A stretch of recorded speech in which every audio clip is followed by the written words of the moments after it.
So, kung bibili na lang din ako ng mesa, sagarin na natin.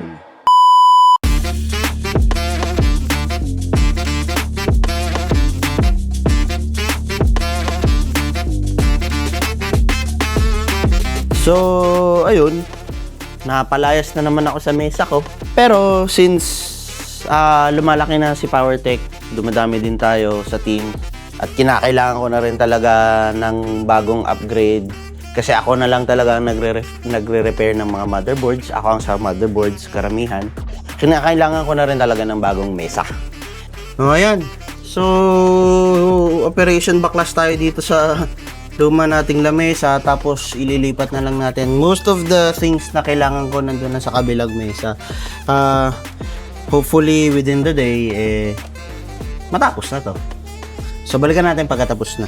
Alright, so, hindi pa siya fully set up. So, aayusin pa natin, hindi pa kompleto. But basically, this is the YCS Workbench. Tama ba? O, tama. Workbench Plus.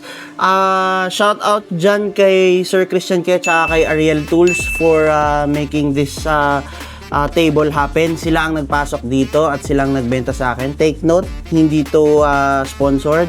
This is fully paid by us personally. Basically, kinailangan natin to because I needed a new space and there will be allotted space for my people, and at the same time, this will be enough space for me to provide better service pagdating sa mga motherboard repairs natin. Kasi kompleto, hindi nagsisiksikan, ample space, tapos ample light.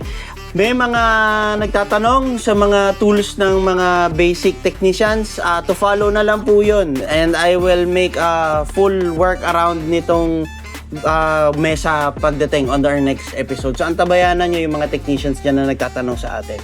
So sa mga interesado, subaybay lang kayo dito sa PowerTech. Salamat!